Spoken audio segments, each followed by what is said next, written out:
నమస్తే, మా క్వాల్ స్టోర్ ఛానల్కి స్వాగతం. ఈరోజు మనం ద్రౌపది వస్త్రాపహరణం గురించి తెలుసుకుందాము.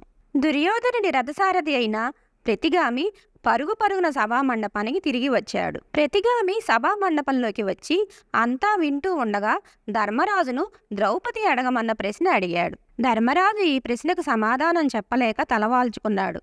అప్పుడు దుర్యోధనుడు తన తమ్ముడైన దుశ్శాసనుడి వంక చూచాడు. దుశ్శాసన, ద్రౌపది అహంకారంతో విర్రవీగుతుంది. నీవే వెళ్ళి ఆ పాంచాల్ని ఇక్కడికి ఈడ్చుకునిరా అని ఆజ్ఞాపించాడు. దుశ్శాసనుడు ద్రౌపది భవనానికి వెళ్ళాడు. రావే రాకుమారి, నిన్న జోదంలో మా అన్న గెలుచుకున్నాడు, ఇక నీకు మేమే గతి అని అనేక విధాల దుర్భాషలాడుతూ ద్రౌపదిని పట్టి తీసుకురావడానికి ప్రయత్నించాడు. అప్పుడు ద్రౌపది రజస్వల అయి ఉన్నది, ఏకవస్త్రంతో ఉంది. తనను అంటవద్దని ఆమె ఎన్నో విధాల దుశ్శాసనుని బ్రతిమాలుకున్నది. ఇది కూడని పని అని, మహాపాపం అని వేడుకున్నది. అయినా క్రూరుడైన దుశ్శాసనుడు ఆమె మాటలు వినలేదు. నిస్సహాయురాలైన ద్రౌపది అతనికి భయపడి ధృతరాష్ట్రుడి అంతఃపురంలోనికి పరిగెత్తింది. అయినా దుశ్శాసనుడు ఆమెను విడిచిపెట్టలేదు. వెంటపడి తరిమి పట్టుకున్నాడు. పాంచాలిని జుట్టు పట్టుకుని ఈడ్చుకుంటూ తెచ్చి సభలో పడేశాడు. ఘనకార్యం చేసినట్లు పగలబడి నవ్వాడు. సాధ్వి అయిన ద్రౌపది అవమానంతో పెద్ద పేట్టున ఏడ్చింది. రోషంతో ఆమె కళ్ళు జ్యోతులైనాయి. నల్లగా పొడుగ్గా ఉన్న ఆమె తల వెంట్రుకలు చెదిరిపోయి భుజాలపై వేలాడుతూ నల్లత్రాచుల్లా కనిపిస్తున్నాయి. పాంచాలి పరాభావాగ్ని మధ్య వేగిపోతూ సభలో పెద్దలందరి వంక చూచింది. ఆమె చూపులు అందర్నీ కాల్చివేసేలా ఉన్నాయి. ధర్మమూర్తులైన పెద్దలంతా ఈ సభలో ఉన్నారు కానీ యుధిష్ఠిర మహారాజును మోసంతో జూదం ఆడించడమే తప్పు. ఆడినవారు భార్యను పందెంగా పెట్టడం అంతకన్నా తప్పు. మొదట మా ప్రభువు తనే ఓడిపోయి అస్వతంత్రుడైనాడు. అలాంటి ఆయన భార్యను పణంగా పెట్టడానికి హక్కు ఉన్నదా? చెప్పండి. మీకు ఆడబడుచులున్నారు, మీరంతా ధర్మం తెలిసినవారు. ముందు ఈ మాటకు బదులు చెప్పండి అని మేఘగర్జన లాంటి కంఠస్వరంతో సభవారిని అడిగింది ద్రౌపది. అక్కడున్న వారందరికీ ధర్మం తెలుసు, కానీ కాలం వారిని కట్టివేసింది. ఎవరూ సమాధానం చెప్పలేదు. తన ఆగడాన్ని అడ్డుపెట్టే వారెవరూ లేరని దుర్యోధనుడు గర్వంతో మీసాలు మెలివేశాడు. 5 వీరాది వీరులైన భర్తలు ఉండి కూడా అనాథల వలె నిండు సభలో పరాభవం పొందుతున్న ద్రౌపది పరిస్థితి చూచేసరికి భీమసేనుడికి ఆగ్రహం కట్టలు తెంచుకున్నది. ధర్మరాజు వంక చొరచొరా చూచాడు. అన్నయ్య, మీరు మా సోదరులను చెప్పుకోవడానికే సిగ్గుపడుతున్నాను. కట్టుకున్న భార్యను పందెంగా పెట్టి జూదం ఆడిన మీ చేతులను ఇప్పుడే నరికివేస్తాను. ఇంతటి అవమానానికి హేతువైన మిమ్మల్ని సంహరిస్తాను అని సింహంలా గర్జించాడు. భీముడు ఆగ్రహావేశాన్ని చూచి వెంటనే అర్జునుడు, అన్నా శాంతించు. పెద్దన్నగారికి ఎప్పుడూ ఎదురు చెప్పని నీవు ఇప్పుడు ఇలా మాట్లాడటం ఉచితంగా లేదు. ఇది కౌరవులు పన్నిన కుట్ర. ధర్మమూర్తులైన అన్నగారు వారి కుట్రకు బలైపోయారు. ఈ ఆపత్ సమయంలో మనలో మనం తగువులాడుకుంటే విరోధుల ముందు మరీ చులకనైపోతాం అని అనేక విధాలుగా చెప్పి భీముణ్ణి శాంతింపచేశాడు అర్జునుడు. అంతట ధృతరాష్ట్రుడి కుమారుల్లో ఒకడు, వయస్సులో చాలా చిన్నవాడు అయిన వికర్ణుడు లేచాడు. సభలో అందర్నీ ఉద్దేశించి ఇలా అన్నాడు.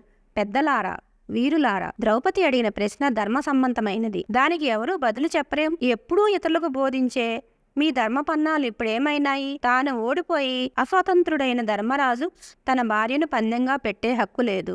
ఈ జూదం అధర్మమైనది. సాటి రాకుమారిని, పైగా వదినగారిని ఇలా నిండు సభలో పరాభవించడం మన వంశానికే కళంకం. చిన్నవాడైనా వికర్ణుడు ధైర్యంగా ధర్మంగా చెప్పాడు. సభలో కలకలం బయలుదేరింది. చాలామంది వికర్ణుణ్ణి పొగిడారు. కానీ వెంటనే దుర్యోధనుడు లేచి, తమ్ముడు, నీవు కుర్రకుంకవు. ఇంతమంది పెద్దలకు తెలియని ధర్మం నీకొక్కడికే తెలిసిందా అని వికర్ణుణ్ణి గదమాయించాడు. కర్ణుడు కూడా దుర్యోధనుని సమర్థిస్తూ పసివాడైన వికర్ణుని పలుకులను ఖండించాడు. తన వారి అండ చూసుకుని దుర్యోధనుడు మితిమీరి ప్రవర్తించాడు. అతని అఘాయిత్యానికి పట్టపగ్గాలు లేకుండా పోయింది. దుశ్శాసన, మన దాసి అయిన ఈ ద్రౌపది చీర విప్పు, పాండవుల కిరీటాలు కింద పెట్టమను అని ఆజ్ఞాపించాడు. పాండవులు తమ కిరీటాలు, పైన వేసుకున్న పట్టు ఉత్తరీయాలు, రాజలాంఛనాలు క్రింద పెట్టి తలలు వాల్చుకుని కూర్చున్నారు. దుశ్శాసనుడు వికట్టహాసం చేస్తూ ద్రౌపది చీర కొంగు పట్టుకుని లాగాడు. ఆ దృశ్యాన్ని చూడలేక పాండవులు తలలు దించుకున్నారు. భీముడు క్రోధంతో సర్పంలా బుసలు కొడుతున్నాడు. దుశ్శాసనుడు చీర విప్పుతుంటే పాంచాలి నిస్సహాయురై గోడుగోడును దుఃఖించింది. ఇక తనకు ఆ కృష్ణ భగవానుడే దిక్కు అని అనుకున్నది. కృష్ణ, ఆర్తత్రాణ పారాయణ, నీవే నాకు దిక్కు, శరణాగత రక్షక, వాసుదేవ, నా మానాన్ని కాపాడు అని భగవంతుని దీనంగా ప్రార్థించుకున్నది. ఆ భగవన్నామ స్మరణలో లీనమై అలాగే మూర్ఛపోయింది. ఆ సమయంలో ఒక అద్భుతం జరిగింది. దుశ్శాసనుడు ద్రౌపదిని చీర పట్టి ఏడుస్తూ చీర విప్పుతున్నాడు. కానీ ఒక చీర విప్పేసరికి మరొక చీర వస్తున్నది. అలా అంతు లేకుండా చీరలు వస్తున్నాయి. దుశ్శాసనుడు ఎంతోసేపు ద్రౌపది వస్త్రాలు విప్పుతూనే ఉన్నాడు. గుట్టలు గుట్టలుగా పడేస్తున్నాడు. అయినా ఆ చీరలు తెంపు లేకుండా వస్తూనే ఉన్నాయి. సభలో పెద్ద కలవరం పుట్టింది. అందరూ భయభ్రాంతులతో మునిగిపోయారు. దుశ్శాసనుడికి ఒళ్ళంతా చెమట పట్టింది. చీరలు లాగలేక అతని చేతులు తీపులు పుట్టాయి.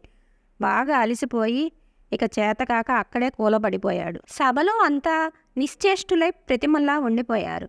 అయితే ద్రౌపదికి ఇదంతా ఏమీ తెలియదు. ఆమె మూర్ఛపోయి ఉంది. కళ్ళు మూతలు పడ్డాయి. చేతులు జోడించుకుని ఉంది.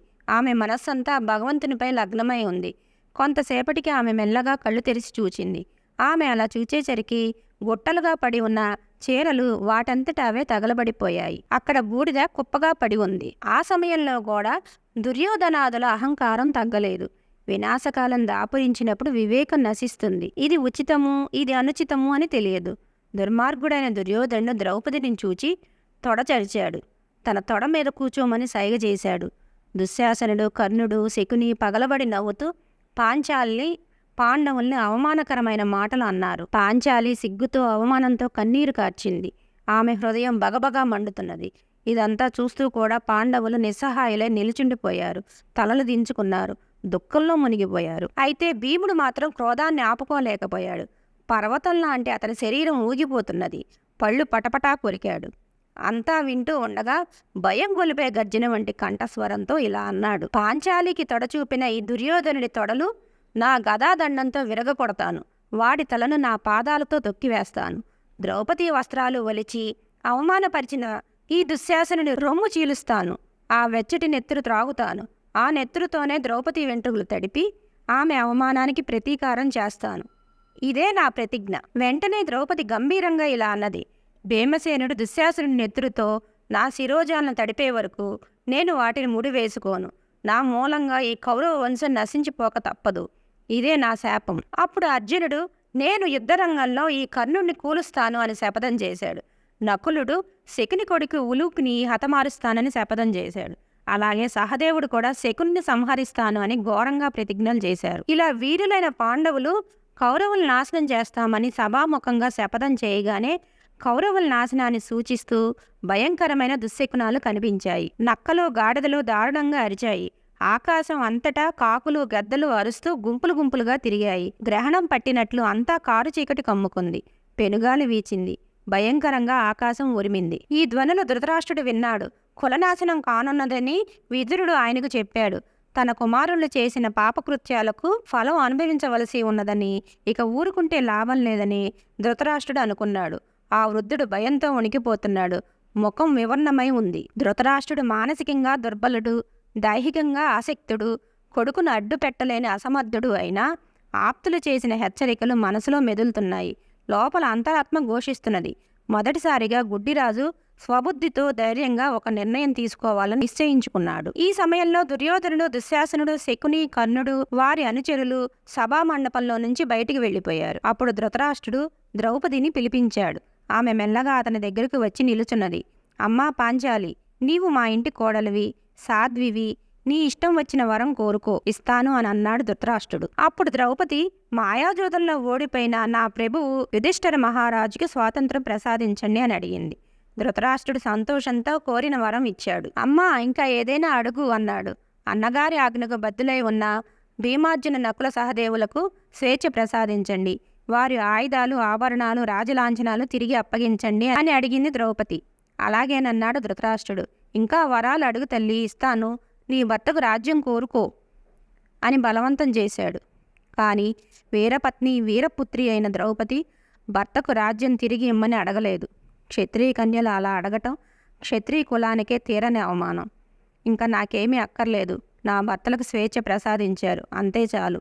వీరాగ్రేసులైన పాండవులు బాహుబలంతోనే రాజ్యాన్ని మళ్లీ సంపాదించుకోగలరు. వీరులెవరూ శత్రువుల్ని రాజ్యభిక్ష పెట్టమని కోరరు అని బదులు చెప్పింది ద్రౌపది. ఆ మాటలకు ధృతరాష్ట్రుడు ఒకవైపు ఆనందంతో పొంగి, మరొక వైపు తన కుమారులకు ఏం ఆపద రానున్నదోనని భయంతో కంపించిపోయాడు. అమ్మా పాంచాలి, నీవు కోరకపోయినా బుద్ధిపూర్వకంగా నేనే యుధిష్ఠిరికి రాజ్యం ఇస్తున్నాను అన్నాడు. తర్వాత ధర్మరాజుని దగ్గరికి పిలిచాడు.